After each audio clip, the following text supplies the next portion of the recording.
Depuis les débuts de l'humanité, Jérusalem, la ville sainte, a joué un rôle important dans les écrits historiques, religieux et prophétiques. Son aura mystérieuse et significative dépasse les frontières et a stimulé l'imagination de millions de personnes à travers le monde. Au milieu d'anciennes légendes et de visions prophétiques, cette ville sacrée apparaît comme l'épicentre d'événements qui déterminent non seulement le destin des nations, mais aussi celui de l'humanité tout entière. Les écrits sacrés de différentes traditions religieuses prophétisent sans cesse que Jérusalem est le théâtre central des événements apocalyptiques qui précèdent la fin des temps. Les vieilles pierres et les murs semblent murmurer des secrets sur les derniers jours de l'histoire de l'humanité. Dans la Bible chrétienne, par exemple, nous trouvons des références explicites à Jérusalem comme centre de la grande tribulation et des révélations divines. Mais qu'est-ce qui rend Jérusalem si unique? Pourquoi cette ville est-elle si souvent mentionnée dans les prophéties de la fin des temps? Et quelle est la résonance de ces prophéties? Aujourd'hui, nous nous rendons dans les salles de l'histoire et des prophéties pour explorer le rôle de Jérusalem en tant que centre d'espoir, de peur et de spéculation.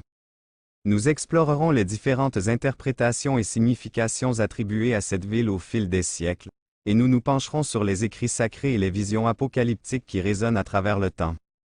Comprendre Jérusalem, c'est en un sens comprendre le destin de l'humanité en ces temps d'incertitude et d'insécurité. Le nom de Michel, dérivé de l'hébreu et signifiant « celui qui est comme Dieu », rappelle avec force sa position de protecteur céleste de la volonté divine face aux forces du mal qui menacent l'ordre cosmique.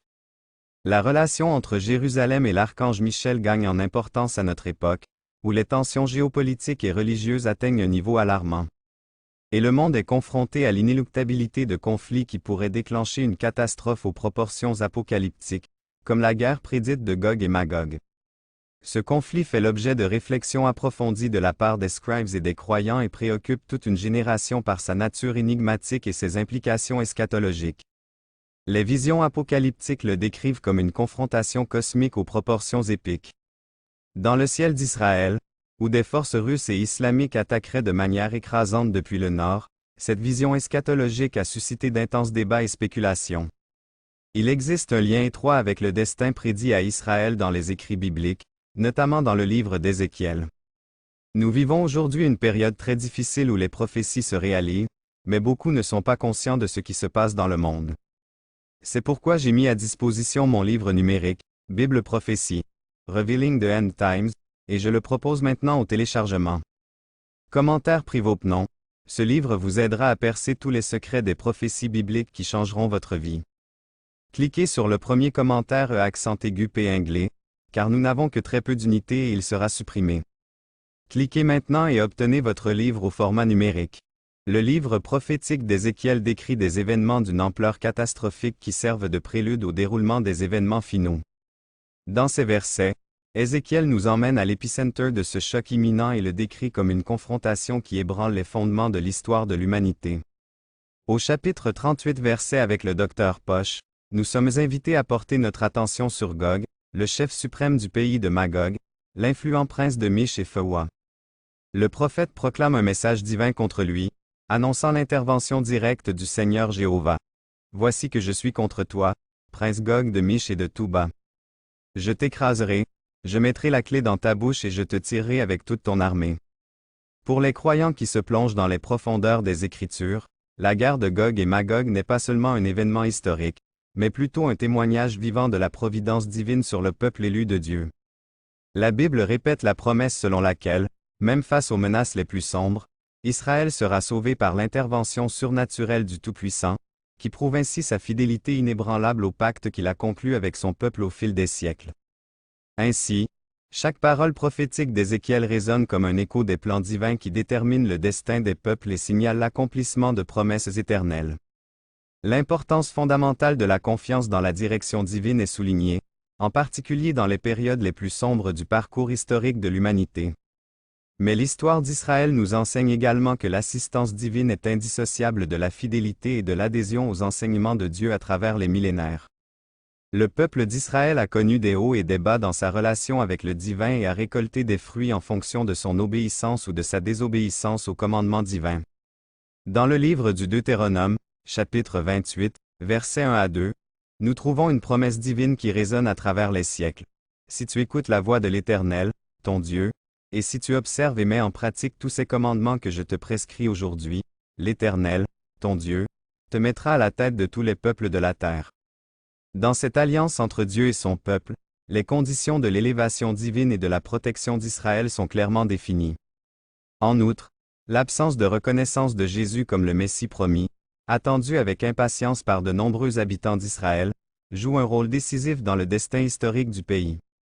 Malgré les nombreuses prophéties messianiques contenues dans les écrits juifs et faisant référence à la venue du Sauveur, beaucoup en Israël n'ont pas reconnu en Jésus l'accomplissement de ces prophéties, ce qui a entraîné au fil des siècles de profondes divergences dans l'interprétation et la pratique religieuse. L'archange Michel devient une figure éminente, dont le rôle dépasse les paroles des textes sacrés et s'étend au domaine spirituel. Tout au long du livre de Daniel, Michel est révélé comme un prince puissant dont l'intervention est nécessaire dans les combats spirituels, notamment dans la confrontation avec le prince de Perse. Daniel nous dit au chapitre 10, verset 13. Mais le prince du royaume de Perse m'a tenu tête pendant 21 jours. Mais Michel, l'un des premiers princes, vint à mon secours, et je le laissai là avec les rois de Perse. Dans les visions prophétiques des derniers jours, Michel apparaît comme le protecteur vigilant du peuple élu et incarne la force et la sécurité qu'il apporte à ceux qui affrontent les épreuves. Dans Daniel, chapitre 12, verset 1, il est dit, « En ce temps-là se lèvera Michel, le grand prince qui protège les enfants de ton peuple. Il y aura un temps de détresse tel qu'il n'y en a pas eu depuis le temps des nations. Mais en ce jour-là, ton peuple sera délivré, tous ceux qui sont inscrits dans le livre. » Ce passage souligne le rôle central de Michel en tant que guide spirituel qui dirige et protège les disciples pendant les épreuves qui mènent à l'accomplissement final. Sa présence est une source d'encouragement et de soutien pour ceux qui se fient à la promesse divine de salut et de délivrance. La conviction de l'intervention céleste de Michel et de sa capacité à protéger les croyants des temps défavorables joue un rôle crucial dans les enseignements eschatologiques de nombreuses traditions religieuses. Au-delà du domaine religieux, la figure de l'archange Michel trouve un écho dans la culture populaire et la conscience collective. Son image est souvent mentionnée dans les romans, les œuvres littéraires et les productions cinématographiques comme symbole de courage, de justice et d'assistance divine. L'image de Michel en tant que combattant céleste s'opposant aux forces du mal a stimulé l'imagination des hommes de tous les temps et de toutes les cultures. Dans l'art sacré chrétien, Michel est généralement représenté comme un guerrier céleste qui vaincre le diable sous ses pieds. Cette image symbolique incarne la conviction de la victoire finale du bien sur le mal et de la défense divine contre les forces des ténèbres. La vénération de Michel en tant que gardien et protecteur des croyants continue de renforcer la foi et la conviction de l'intervention divine dans les affaires terrestres. Dans la riche tradition de l'iconographie chrétienne, la figure de l'archange Michel est souvent peinte et sculptée de manière majestueuse et représentée comme un guerrier céleste vêtu d'une armure brillante et tenant une épée flamboyante à la main. Il triomphe des forces des ténèbres et le diable lui-même est vaincu à ses pieds. Cette image ne symbolise pas seulement la certitude de la victoire finale du bien sur le mal, mais sert également de rappel insistant de la protection divine qui est toujours à la disposition des croyants dans leur combat spirituel. L'image de Michel en tant que gardien et protecteur invincible suscite la loyauté et une profonde confiance dans l'intervention divine dans les affaires humaines. Au fil des siècles, les croyants se sont tournés vers lui dans les moments de détresse, cherchant son intercession et sa protection contre les forces du mal qui tentent d'obstruer le chemin de la vérité et de la justice. Michel est considéré comme un allié puissant dans la lutte contre le péché et l'oppression, et sa présence est considérée comme une source de force et d'espoir pour tous. En outre, l'image de Michael en tant que guerrier céleste a également trouvé un fort écho dans l'imaginaire populaire et la culture contemporaine. Dans l'art, la littérature, la musique ou le cinéma, son image est souvent considérée comme un symbole de courage, de droiture et de protection divine. Son histoire, qui montre comment il s'oppose aux forces du mal et les vaincre, a stimulé l'imagination et l'admiration des hommes de tous les temps et de toutes les cultures depuis des siècles. Ainsi, la représentation de Michel en guerrier céleste va au-delà de la religion et devient un symbole largement reconnu et vénéré qui continue d'inspirer et de renforcer ceux qui cherchent la lumière au milieu des ombres, leur rappelant que même dans les moments les plus sombres, l'espoir et la protection divine sont toujours disponibles pour ceux qui gardent leur foi et leur justice. Le Très-Haut. La présence de l'archange Michel joue un rôle important à la fois dans les traditions religieuses et dans l'imaginaire collectif, car il est considéré comme le gardien et le protecteur des croyants face aux forces du mal. Sa figure est mentionnée dans les textes sacrés comme symbole de l'espoir et de l'assistance divine en temps de détresse et de conflit. La conviction que Michael intervient en tant que guerrier spirituel et qu'il intervient dans les affaires terrestres au nom de Dieu est une source de réconfort et de sécurité pour tous ceux qui sont confrontés à des problèmes et à l'adversité sur leur chemin. Au fil des siècles, la présence de Michel a servi de source inépuisable d'inspiration et de réconfort à d'innombrables personnes dans toutes les régions du monde, ce qui souligne son influence durable en tant que symbole de foi et d'espoir. La figure imposante de l'archange Michel transcende les frontières confessionnelles et sert de phare de lumière et de protection dans les traditions spirituelles et la conscience collective. Dans les textes sacrés, sa présence est décrite comme une ancre d'espoir au milieu des tempêtes de la vie, un bouclier contre l'assaut des ténèbres. Sa mission divine de protecteur des croyants est proclamée dans des récits anciens et dans les murmures de la foi qui résonnent à travers les siècles pour ceux qui empruntent les chemins tortueux de l'existence humaine. La figure de Michel est plus qu'un simple gardien céleste.